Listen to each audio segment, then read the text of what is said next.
Welcome back to Middle Market Smart. I'm your host, Patrick, and this is episode 5. Today, we're talking about strategic sales planning, how to build a healthier pipeline, qualify the right opportunities, improve forecast accuracy, and create a more disciplined sales process that helps middle market businesses win more deals. Today, to introduce our guest, I'll let Bill jump in. All right, Patrick, we have the man with us today, the man, Ken Powell. I've known him for years. I know him as a great storyteller, as the top enterprise sales guy that I've ever known. You're going to get 3 things with Ken. You're going to get clarity. You're going to get stories from the highest level of business, and you're going to get practical skills that you can implement. You're going to walk away with so much great stuff. You won't know what to do with yourself. Ken, it is awesome to have you here. And in addition to that stuff, now you're a published author. That's right. My claim to fame. I'm now in the Library of Congress, Bill. There you go. I love it. Well, Ken, let's jump into it. I am thrilled to have you here. And I mean, when I rip through the list of where you've sold at the highest levels of enterprise, Apple, SAP, Oracle, Honeywell, you've been on the other side of the table too as a CEO of growth stage companies.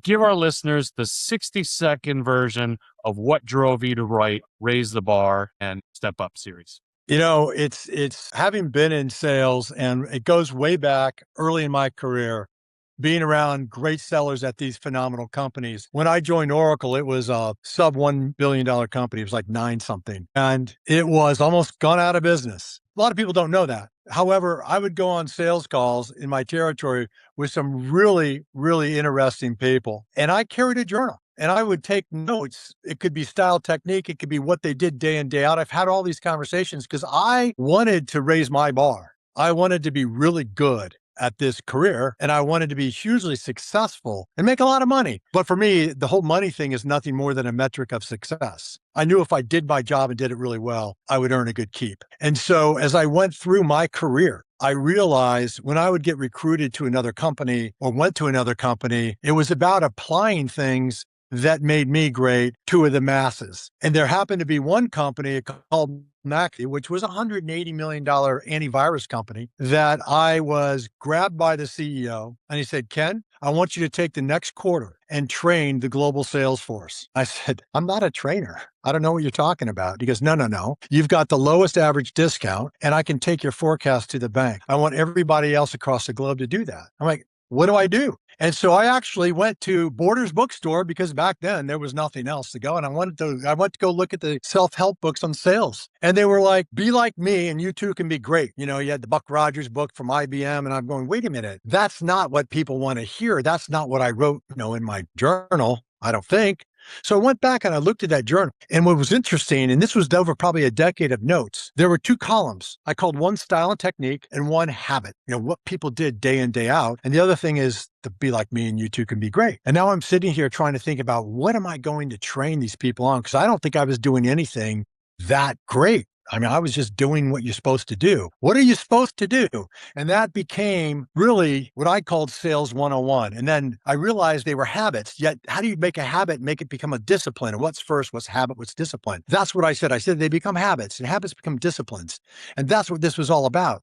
And I was all about the habits of great sellers. So if I can introduce you to what the people at the top of the game do day in, day out. You want to run a marathon? Here's what you can do. You want to win it? Here's what you got to do. If you want to just complete it without walking, you can do this, right? But you set your bar and then you execute against that. And that is what I codified here in this book. And it's basic blocking and tackling, to use that football metaphor. But this is what our sellers need to do and what they need. And I felt as I went through my career and literally had been thinking about this and talking about it for decades, I finally did it. And why? I felt that I wanted a reference book. I wanted some seller to have something they could put on their desk. And maybe just planning a call. I've got a story I can share with you on that. I did today, but just real basic stuff.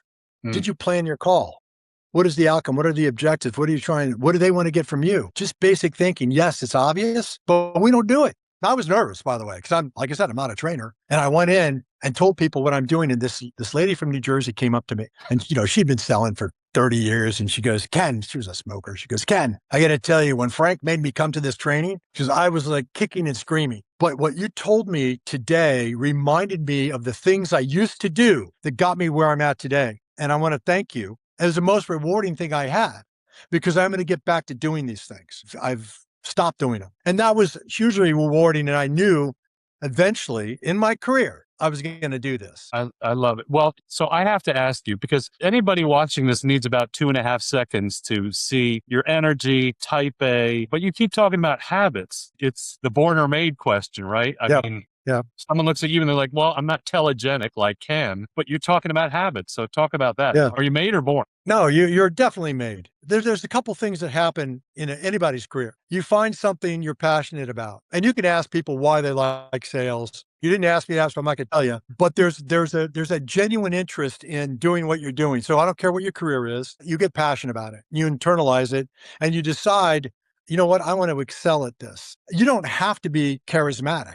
We'll get to conversations about what you bring to the table. This is all about wanting to excel at a profession for the right reasons. And what gets me excited about doing what I do, you have to think about it. I'm not a B2C, I'm not a business to consumer salesperson. I don't think I would be really happy selling, let's say, automobiles, anything B2C. Yeah. I like complexity. I like the business to business. I like the driving high value. And that is what I chose to be. And then you got to say, well, what do you have to do to excel at it? What do the best of the best do? And it's not public speaking, but it's helpful. But I find when you actually want to become a subject matter expert or seen as a thought leader in whatever your profession is, and you take the time to be that person, the confidence that's required to sit and stand in front of, let's say, the C-suite, or to talk to a board member or an investor, you're very comfortable. It's when you're faking it, you're very uncomfortable. And so what I would say is that you're made. Look at the disciplines, figure out what the habits are to get those disciplines part of your daily routine. I love to sit down there and say, we all know the ticket to health. I'm going to tell you, eat right, exercise, get enough sleep. Do we all know that? It's too painfully obvious for a lot of reasons, but here's the good news. That's what we're talking about here. We're talking about what are those disciplines? What are those habits? And I think it's a lot easier in what I do in sales than it is to eat right, get enough sleep, don't drink, don't smoke. I forgot to tell you that too. But those are the analogies I'll leave you with. The thing is, though, right, even to develop those skills, one of the things you said is really striking to me. It's hard to even get up to the plate, right? People with technology and platforms, they don't want to talk to salespeople, no matter how engaging they might be or helpful. How do you overcome that? I mean, I know it's not difficult, but yeah. It's a great question. And what has changed in this landscape today, information was a scarce resource. I will say back in my early days, selling at Oracle the first time, we had the information. We knew what the right formula was, especially when it came around data management. Today, it's so easy to get more information. And a lot of these buy decisions are made before you even are talked to. And so the need to bring tremendous value, I always say, what value are you bringing to the table? And this is important. I have a call after this with a CEO of a company, and it's a warm introduction. This is important when you talk about, well, how do you get the audience, especially in the mid-market, small business? Warm introductions and networking is critical, a whole other topic, but it's a warm introduction I have. But what's the preparation? I spent 2 hours at minimum building a call plan. What is it that I wanted to know? What does this company do for a living? How do they make money? Do I understand their business before I even get on the call? So much so I did a tremendous amount of research. So the good news is that same tool that your customers have, you have. And you can do the exact same research. If you can get the audience, make sure that you've got that much time to make that impression.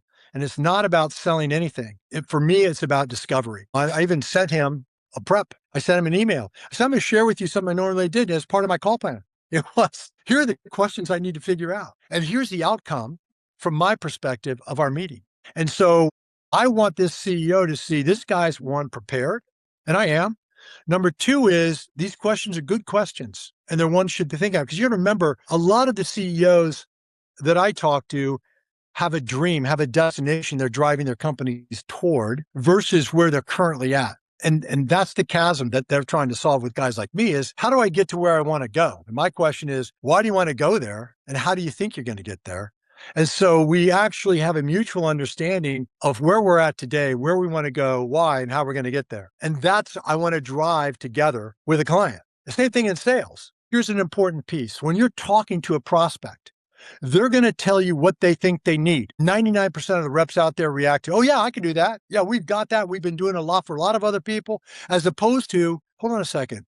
And I'll say this, why do you think you need that? What are the drivers behind that? That's interesting. And that's the sound technique. How you ask that question so you don't sound like you're condescending is really important. If I could talk about that, you need to know the answer to that question though. Sure. Why do you think you need that? And you got to do that. A technique I use is a Six Sigma technique. When you're trying to get down the root cause is the 5 whys. Nothing I invented, but I'm thinking that in my head. And I will tell you that 99% of the drivers are pain and fear. Believe it or not, gain is not the number one driver for a business to do anything. And I would probably argue consumers as well. To follow up on the technology question and how it's harder for sellers to overcome the reality of technology being present these days, have you noticed, or do you believe that the pendulum has swung a little far the other way, where technology has made things so accessible, there's so much technology out there, there's AI, that people are starting to want to speak to actual salespeople more than they did in the last 5 to 10 years? I would hope so. Here's the downside, though, is that oftentimes they've created a short list and you aren't even invited to the party. It takes me to a story. When I first went to Oracle a long time ago, they brought in a new president of the company. In his role, he wanted to identify why the market was growing or why competitors were growing faster than Oracle. And they invented the relational database, right? Yet competitors were growing faster. And they hired, I think it was McKinsey. I probably still have the study in my filing cabinet here. It's paper, of course. Here's was the punchline. There are a lot of parties out there going on, guys, and you just aren't invited to them. That was it. And we're going, well, duh, of course not. But that was the point was, you have to be a wedding crusher. You've got to go find those parties and force your way in. And how do you do that? Well, you get intimate with account knowledge. You understand what it is they do, and then you force yourself in, whether it be through networking.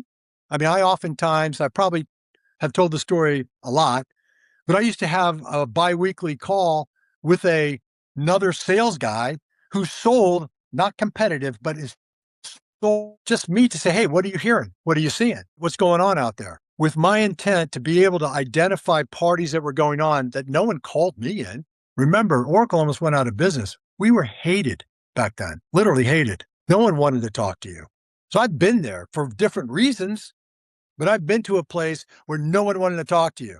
And it was more like, give me a chance. Here's the value I'm going to bring to the table. You can hold me to it, but here are the reasons why we should talk. And they're funny, it had nothing to do with our technology. A lot of the times, I tell people one story was the biggest deal going down, I think, at Oracle that year. We weren't invited to the party. My boss and I, one of the guys I've taken a lot of notes from, figured, how can we get invited to this? How can we crash this party? We're not even invited. They've already shortlisted, and I've been told through a hardware vendor, a competitor, that they already chose our competitor. I said, well, no, I want to have a conversation. He goes, son, you're wasting your time.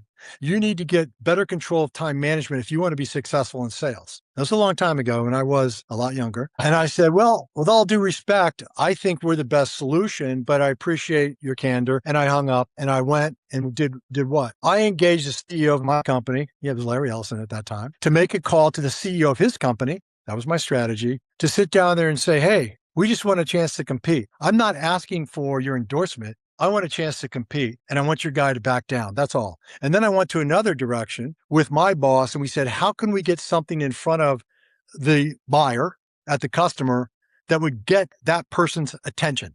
So we sat down, we noodled through it. We said, okay, here's the deal. You're short, sweet. Our delivery method was unique for the time. That was important because we wanted him to read it, right? And it said something like this. It said, listen, you should talk to us. Why? Because we're the world's largest provider of data management solutions, and we haven't even had a chance to talk. With that, if you give us 5 minutes, you'll get one of 3 results, possibly 2 of 3 results. 1, in fact, our competitor is the best solution and you shouldn't consider us. 2, we're the better solution and you should go with us.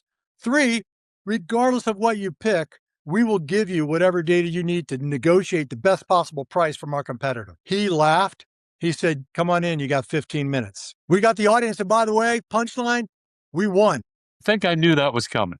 The reason I love that story is everybody is throwing, let's refine our CRM systems and our sales enablement tools, leverage AI. But you say win rates and forecast accuracy, deal velocity, none of that's improving. And you say Right. the performance gap is not technological, it's human. Yeah. Absolutely. And by the way, I want to be very clear. I believe this since I used my first CRM a long time ago, and it was horrible. And I will tell you why, but it got me to a place of asking the question to management saying, how does this make me better at what I do?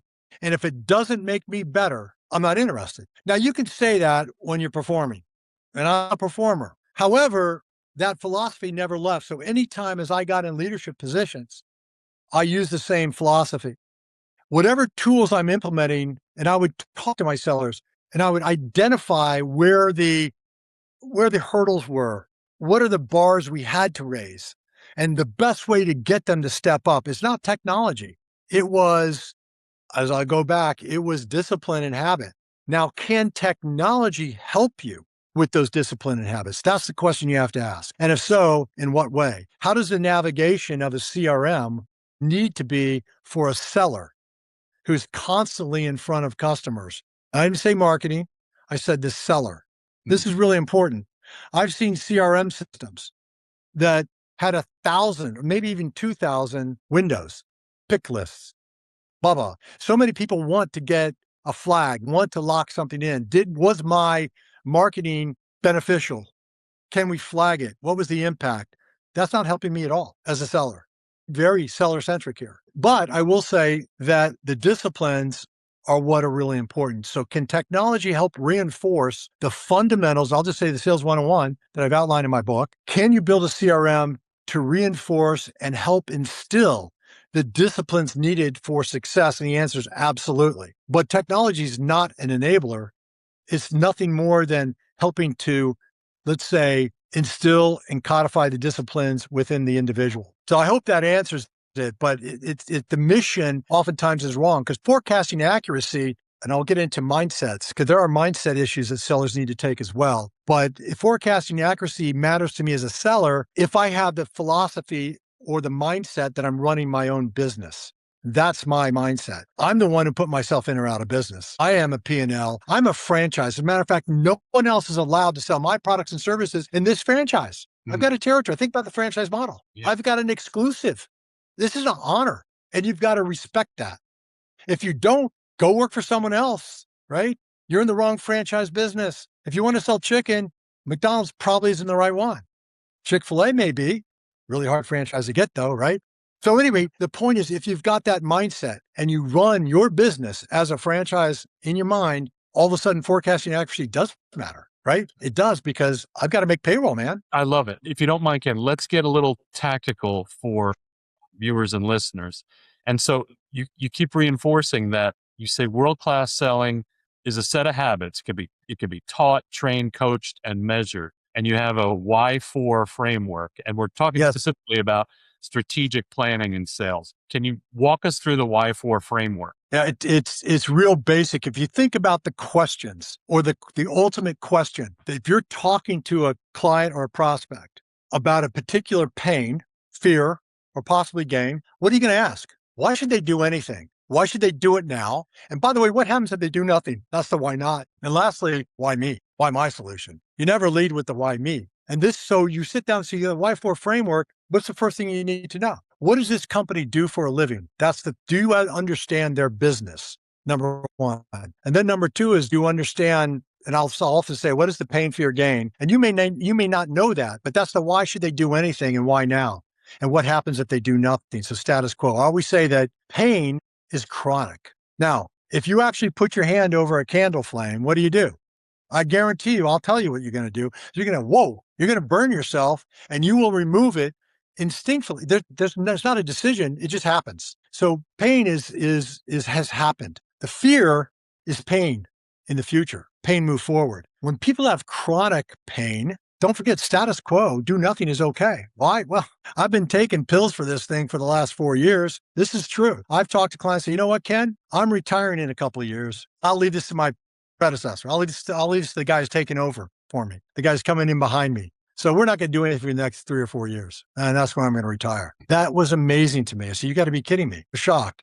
Yeah, okay, now I got to go to the CEO, but it was a big company, and I was stunned, but it was honest. I love the honest as well. It makes sense. I get it. I get it. And he said, no, and by the way, you're right. We do have this issue, but the problem was the pain was chronic, and they'd gotten by with it. The person who wanted to take over actually didn't get the job. It was a big department store, big retailer, and they did have a website to go sell. He said from Thanksgiving through Christmas, they slept in the office just to make sure their baling wire and duct tape website didn't fall apart. So that's what we were talking about. How do you modernize this thing? It was a big deal, but there are a lot of issues with that. I mean, I get it. It was a big undertaking and it would take years to fix it. However, this was something that was chronic, and the why do anything and why now, you have to connect back ultimately to what? 3 words: sustainable, profitable growth. And this is what I say about connecting the dots. Why do anything? Why now? And what happens if you do nothing? The status quo, okay. And that's why I get to the point, and the data says that the bulk of the deals are lost to do nothing. You've never gotten to what? The fear. You've never moved from pain to fear. That's pain in the future. So you are going to do your call with a CEO when you leave us, Yeah. and you will execute and go against your 5-4 fundamentals. That would be part of your discussion. It is. I did the prep. Back to the whole topic of technology. If you think about a rep's route and what they have to do, one is preparation. Call planning, by the way, is the single number one habit that no one does. They do it not consistently. They do it the back of the napkin. They do it hey, Ken, I've been doing this for a long time. I know what I'm going to do. And they fly by the seat of their pants, and they may be so good, they pull it off. But I will challenge you on this. When you're running multiple cycles, multiple deals, all in different stages, if you don't call plan, your head will explode. Oh, by the way, you'll never be a top performer, ever, period. So call planning is this discipline. So if you don't sit down and carve out that time to prep the call, and I don't care if it's a quick phone call or a text, think about it. And that's, if you've ever scuba dived, they say, plan your dive and then dive your plan. Because in scuba diving, if you don't, you could die. Yeah. Well, that's not going to happen in sales, but it's far more impactful. And I believe your likelihood of moving to the next step, you got to remember, my call today is, I don't know if I can help them or not. I'm not trying to sell them anything. And I even told him that. I said, I'm not diagnosing any problem. I'm not selling you anything. I'm trying to decide whether I can help, and I'll tell you if I can. And if I can't, I'm going to tell you that as well. You even say, this framework is to know whether a deal is real and winnable, right? That's before you burn too many calories chasing something, right? The framework will identify that for you. Bingo. And you talk about now forecasting accuracy. You see how this stuff's linked. When you go through a high quality qualification discovery, the opportunities in a forecast are actually qualified opportunities. So your close to pipe ratio, if you do a great job in qualifying, mine was about 1.2 to 1. Why? Because I didn't put anything in there I didn't think I could close. Now you think about now CRMs and technology and activity and nonsense. I've seen nonsense metrics out there. I would be miserable if someone gave me that metric. I wouldn't do it. What you want to do is you need to find out what value you're bringing to the table. And if you can connect the dots all the way back to sustainable profitable growth, and you know which levers they're going to pull on, and there's only 2, by the way. There's only 2 strategic plays that take place at any company that's buying anything. It's a revenue play, revenue growth, or cost. That's it. Do the math. Revenue minus cost is what? Profit. And sustainability is important. Now, the only one I've given credence to is risk. And I do a lot of work with, and I did work for Halliburton, which risk is, but I will argue it's a cost, right? And so I think for the sake of this audience, don't overthink it. It's revenue and it's cost. And now your play, your solution has to drive, it doesn't drive both, by the way. It doesn't. It drives one or the other. And if you try to bundle them, break them apart. It's very rare I've seen a solution drive both revenue. I do have one client, by the way, that does have it, and it's awesome. It's a hard sell. So at any rate, this is how all of this stuff the foundations, this is how all this is linked. There's nothing here that's standalone. I'm thinking of something that you said around, solid salespeople that are able to get by without the sales planning. That makes me think those salespeople that are so good at flying by the seat of their pants and are able to get by, how good would they be if they put in the time to do the planning and the setup? It was like the lady from New Jersey said. That was, by the way, you know what she wasn't doing? Call planning. This goes back to 1999. I just want to tell you, 1998, how long ago that was. That was number one, is prepping, proper prep, and making sure that, especially now, this is critically important for those of you watching this. The proper preparation is going to put you in a position to get that conversation. you cannot fly by your seat of the pants. They're going to have more information than you have. And so I can't emphasize why important, why I took so much time. Here's the beauty though. Did I use AI? Heck yes. It was a private company, small private company. And I didn't want to make exceptions. I didn't want to waste time. So I did deep research, leveraging, AI, and came back with quantifiable, at least numbers I can point to. Then hopefully they ask me, say, no, I just went out and drove to these numbers. Are they right? Or are they wrong? It's easy. But I'm not going to make it. And that's why I gave my information to him prior. Hopefully he doesn't say, oh, this is horrible. I don't want to talk to this guy. He's going to take the call. And if anything, they usually say, hey, by the way, thanks for the thoughtfulness you put in prep for this call. Remember, the CEO calls about 30 minutes if you're lucky. Why does he want to talk to me? And why not somebody else? Yeah. So that was what's important. And being upfront with your planning, now he doesn't think that it's some kind of manipulation game where you're trying to plan. You have another really interesting concept in the book, Ken, that I love. You advocate for a joint execution plan, right? Yeah. And you say orchestrate the close with the customer, not for them. Talk about that dynamic and how that works. And let me be honest with everybody here, is it started as a close plan. And what does a close plan reek of? Self-centeredness. It means it's all about me as a seller. And then I said, well, let's call it a mutual close plan, but it's still reeked of, and I would say, hey, and by the way, don't call it a close plan when you send it to your client. But we started talking about them being mutual. And when I started saying, well, don't call it a close plan, what should we call it? It should be called a joint execution plan. Why? Because it's not about the close. It's about the transition or go live, depending on what you're selling, right? And I use the transition or go live. I mean, go live is very software centric. Transition means it could be anything. I mean, my clients right now are a lot of big manufacturing companies. So a transition was a better term, but it's about what the customer's outcome, their objectives of what they're getting from your solution is the ultimate end game. And then it becomes this total cycle, this total life cycle, if you will. It goes back and making sure after the close, you don't disappear. You want to make sure the value they expected is value realized. So I call it value realization. You're pitching a value, a return of some sort. They buy it. So if I spend X, I'm going to get 5X.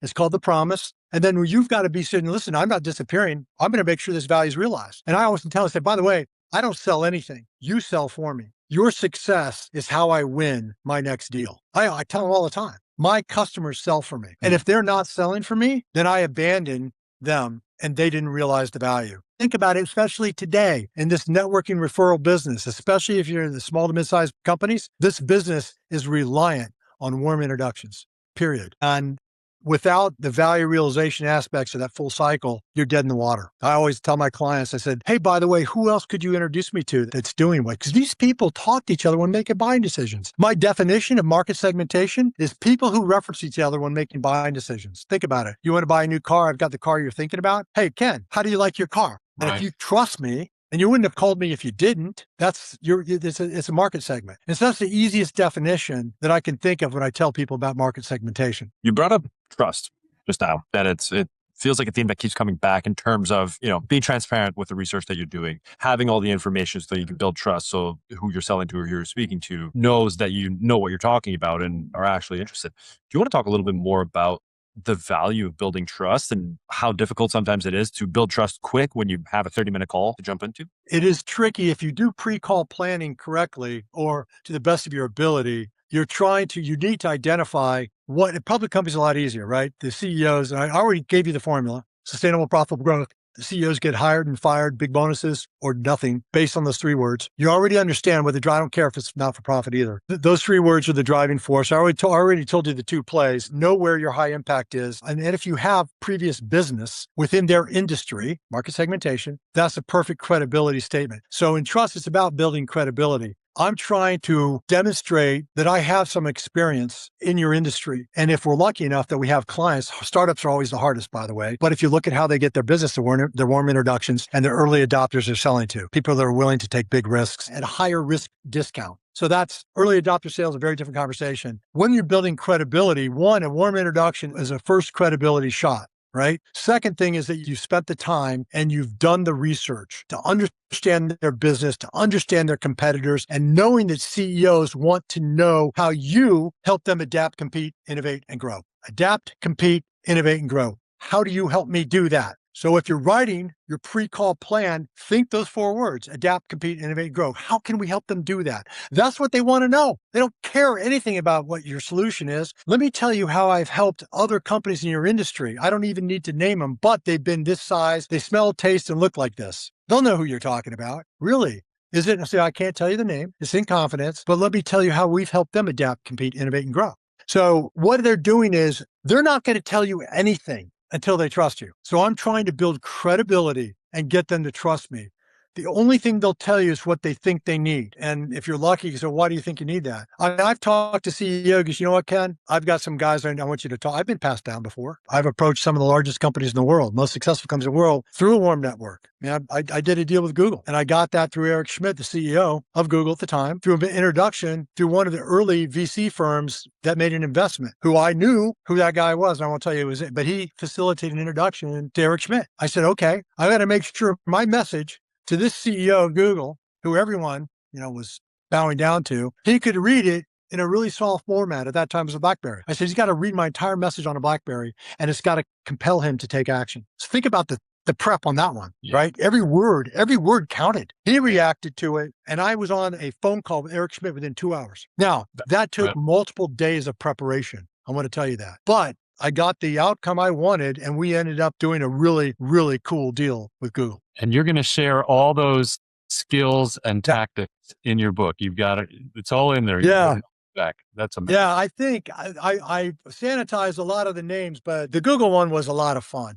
I was the CEO of a company, by the way, a very small company, but we had something they needed. Of course, as a CEO, was I trying to work my way into selling my company to Google? Yeah, I wouldn't lie that was in the back of my mind. But at the same time, they had a pain. And guess what? We were really good. And lo and behold, I completely undercharged them for the solution. They got a heck of a deal. But, it was a fun, very quick deal with them.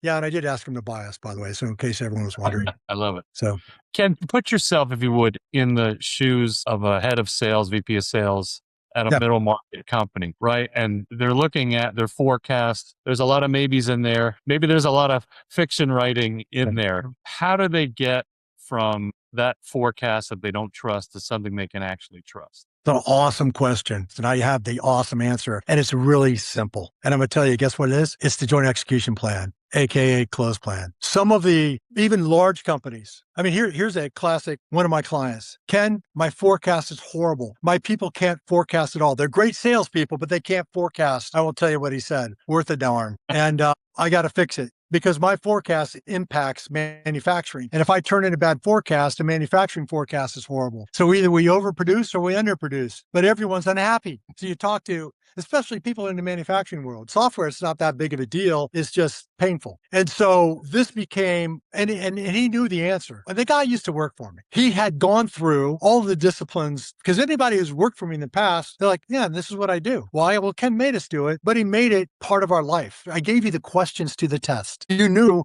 what I was going to ask you. What is joint execution plan? It's very simple. Picture 3 columns: action, outcome, owner, due date. Action, outcome, owner, due date. Quick story. Well, maybe not so quick. I was at a company. I had a $4 million deal in the forecast. I want to tell you, I inherited this deal in the forecast because it sounds better that it wasn't my fault. Regardless, it was in my forecast. And so what does a great VP of sales do? I was tired of getting asked about this deal, so I just took it from $4 million down to $200K. Right? So it just didn't get the visibility. It was showing up in the top 10 deals of the deal for the company. And so I get a call from the CEO who goes, hey, Ken, what happened to and I won't tell you the company's name, the $4 million deal that we've been talking about for 3 quarters. I said, well, man, I moved it down to $200K. I was tired of talking about it. He goes, well, is this deal real? So I'm not sure. That's why I lowered it. He goes, time out. Shouldn't you know? I'm like, yes, I should. First of all, I want to apologize. I got to hang up and I will call you back. I call in the senior sales rep who had the account, his manager, into my office. Said, I want to talk about this $4 million deal that we've been forecasting for 3 quarters. I think the rep thought he was going to get fired. And I got on the whiteboard and I said, listen, this deal has been on forecast for 3 quarters. Everyone's questioning whether it's real. Is this a real deal? Rep goes, Ken, absolutely. I said, good. Get me your key contact's phone number. Go give me the contact information. I'm going to call him right now and ask for the purchase order. He says it's a real deal, right? He said, absolutely. But don't. No, you can't do that. I said, why not? Go give me the number. I'm going to ask for the PO. What's the amount again? Exactly. He goes, please don't do this. What's the problem? He said, we've got a couple things we got to iron out. I said, so I get up. I said, what is it? He went through, there were 4 things. Story's a little longer, so I'll just abbreviate it. But the last, he goes, we've got some tech issues. We've got some goodwill problems. We've got this. And then he goes, and then we've got the budget. So I wrote these all 4 things down. The last one kicked my rear because he said budget. But then I'm like, okay, well, if we fix this, we get the deal. If we fix this, we get the deal. If we fix this, we get the deal. And that's how we got to 4. And he goes, yes, we get we get all 4 of those, we got the deal. I said, fine. What the heck does goodwill mean? And we wrote it out. It turned out there were 80 steps to close. Wow. 80 steps to close from that work. We wrote it down all on the whiteboard and went through each one. And just in a real kind of, this wasn't about deal strategy. It was going through the steps to close. The CEO had to call their CEO. We had to make some guarantees. There were crazy things in there. There were product features that there are all kinds of issues. I said, how the heck did this become a commit? How did this get into the committed forecast? And you would be amazed on some of the reasons. But what happened from that exercise was the joint execution plan of these actions. You don't own them all. That person in procurement, the person on their tech side has to go through an evaluation. We went through that. They owned about 40% of the auction outcomes. So we started assigning names and then we started assigning dates. And what do we have? We had a big spreadsheet. I said, now get your computer, sit at my desk or my table here and build a spreadsheet with all this in here. And he came in, he typed it all in, and now sort on date. Because what's going to happen is you're going to discover things that we need to go put in that aren't there. But now let's build this into a plan that we're going to share with your key contact. And that's how it became a mutual close plan. And how I said, well, don't call it a close plan. We'll call it a joint execution plan. And then it became a kind of what is it? It's really a project plan, if you will, but not as fancy. But I wanted these guys to get very granular. Why? Because they'd never thought this way before. Yeah. So when you sit down there and say, our CEO's got to talk to their CEO, I say, well, how do you make that happen? Who's going to schedule that? Right? Yeah. I mean, that kind of granularity, that sounds like what a sales leader should be doing weekly to catch the deals that are going to stall or die or real or not or ready for closing. So that, I mean, what's interesting, Bill, is, and I do this, and we got back to the CRM when I was at Halliburton. Big problem. And so the way I wanted people to navigate into CRM, this doesn't exist. I had to build it, was through the close plan. So think about it. I could sit down and pull in your deal and immediately I see the steps. So you navigate to the deal through that close plan. And I did that. And what happens is you're talking about the meaningful motions and the mutual component is critical. If the client is not taking ownership of actions, I will challenge whether you have a qualified deal. It's not important to them. The dates aren't, so you've got a weak link. We've gotten into, and using modern BANT, we've gotten into be able to grade deals on 24 questions. I want my sellers to be able to answer 6 for each of the pillars of BANT. And so I said, if you can answer these questions, we can score your deal. And the best deal, the best thing was a 16. It was nothing more than, I mean, it's real basic stuff. That's where CRM becomes helpful, is that I can look at a qualification score and immediately say, Bill, you know what? You got a deal that's in commit, but out of a score of 16 is sitting at a 10. And so I went through and looked at it. And it looks like the budget and timing pillar are light. Those concern me because timing is joint. You know, what happens if you do nothing? Sure. Right? Why do it now? And then the budget means that maybe they don't understand the value. Maybe the value prop's falling short or the priority's not there. Yeah, so yes, the disciplines of selling and put into a CRM versus a CRM telling you what to do is very different. The philosophy is different. Man, that is so good. And again, you've included this kind of granularity, questions, the platforms, everything in your book. You need to hold that book. Well, what's crazy though is this. I will tell you, in these chapters, at the end of every chapter, I put a test so you can stress test your own. If you truly want to raise your bar and step up, I'm giving you a stress test for you to take on your own and to see where you stand. So that's in the back of every chapter. I did that on purpose because you can pontificate and I can tell you everything, but to really raise your bar, you've got to sit down and say, well, I want to do this, what he said here. And then I tell you how to do it, but then how do you measure it? Where are some of the shortcomings? And then you can go back and try again. I want this to be able to stand alone. I want you to be able to not have to need me. This should all be standalone. Yes, I have clients that want me to come in and help get them started. Sure. But for it to last, I mean, put it on your desk. Everything I cover is in here. That's why I wrote it. Man, I love it. There's one thing I know about Ken Powell over a few years. You're going to get clarity. You're going to get stories from the absolute highest level of industry and lots of big numbers thrown around and big deals. Yeah. And then you're going to get practical application that takes away all the intimidation, all of the guesswork, because he creates sales athletes, right? Yeah. And you give them the habits and the skills that they need that you've codified over the years. And it's just magic. So Keep it simple. If we keep it simple and we could distill these disciplines down and you can make them habits and you're dedicated to the task. I mean, one of the first things I do really want to raise the bar. The answer is yes, and you would embrace it, the whole world's your oyster. You're going to be hugely successful. It is all about execution and discipline. 40 years in the making, but I finally have it published. It's available on Amazon and Kindle right now. For this particular one,